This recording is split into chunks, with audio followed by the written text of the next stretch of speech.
제가 기억하기로는 고등학교 2학년 때쯤에 무척산 기도원에 갔었습니다. 제 고향인 부산에서 아주 가까운 기도원이었습니다. 그런데 무척산 기도원의 첫인상은 정말 충격적이었습니다. 저녁에 집회가 있었는데요. 그곳에서 기도를 하는 것을 보니 정말 미친 사람들 같더라고요. 손을 막 흔들어대고 전혀 알아들을 수 없는 말로 기도하며 부르짖으며 울며 기도하는 모습을 보고 정말 충격을 받았었습니다. 저는 교회에서 조용하게 기도하는 장로교회에서 성장했기 때문에 그러한 광경을 처음 경험했기 때문에 어린 마음에 왜 저렇게 기도를 하는지 알 길이 없었습니다. 꼭 저렇게 요란스럽게 기도를 해야만 하는지, 또 이상한 소리를 내면서 알아들을 수 없는 기도를 하는 것이 꼭 필요한지 너무나 놀라웠고 너무나 이상했고 너무나 받아들이기 힘들었고 정말 충격적인 기억이었습니다. 고린도전서 14장 14절과 15절 말씀입니다. 내가 만일 방언으로 기도하면 나의 영이 기도하거니와 나의 마음은 열매를 맺지 못하리라. 그러면 어떻게 할까?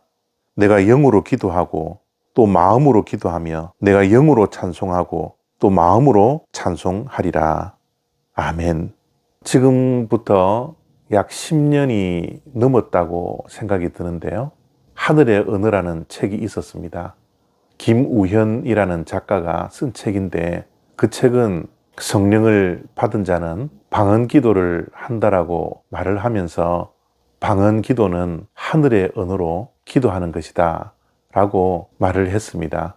그런데 조금 후에 옥하는 목사님의 아들인 옥성호 형제가 방언이 하늘의 언어라는 말에 반대해서 방언 정말 하늘의 언어일까 라는 책을 쓰게 되었습니다. 그 책의 내용은 방언은 하늘의 언어가 아니다 라고 말을 하는 것이었죠. 어떤 주장이 옳은 것일까요? 우리의 판단은 우리의 경험에 있어서는 안 됩니다. 우리 믿는 자들의 판단의 기준은 항상 말씀이 있어야 합니다. 방언을 하는 것이 옳은 것인지, 방언이 꼭 필요한 것인지, 말씀은 무엇이라고 우리에게 말씀해 주실까요? 오늘 사도 바울이 거기에 대한 대답을 하고 있습니다. 사도 바울께서는 방언은 영의 기도다라고 말씀을 합니다. 그렇지만 마음의 열매를 맺지 못하는 기도다라고 말씀하고 있습니다. 물론 사도 바울은 방언을 부인하지 않습니다. 오히려 자기 자신도 다른 사람들보다 더 방언 기도를 함으로 하나님께 감사하다라고 말씀을 하고 있습니다. 그런데 방언의 기도가 마음의 열매를 맺지 못하기에 어떻게 할까 사도 바울도 고민을 했었습니다. 그러한 고민과 질문에 바울은 어떻게 대답합니까?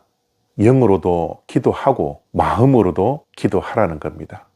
두 가지 다 하라는 거죠. 하나님께서 선물로 주시는 방언의 은사를 거절할 필요는 없다라는 겁니다. 그러나 방언 기도는 사람들이 알아들을 수 없는 언어요, 마음의 열매가 없는 기도이기 때문에 방언 기도는 개인 기도를 할 때 영적으로 하나님과 교제하며 방언 기도를 할 수 있지만 공적인 기도의 자리에서는 절제하는 것이 옳다라고 권면하고 있습니다. 그렇기에 다른 사람들도 다 알아들을 수 있는 예언하기를 더 사모하고 하나님의 말씀을 주변의 사람들이 알아들을 수 있는 5마디 말을 하는 것이 사람들이 전혀 알아들을 수 없는 방언으로 1만 마디 하는 것보다 훨씬 더 나은 것이라고 말씀하고 있습니다. 그렇습니다. 방언은 하나님께서 주시는 은사 중 하나입니다. 그러나 그 방언의 은사는 개인에게 유익된 것이지 공동체에게는 유익을 주지 못합니다. 방언 기도는 개인에게는 덕이 될 수 있지만 공동체에게는 덕이 될 수가 없습니다.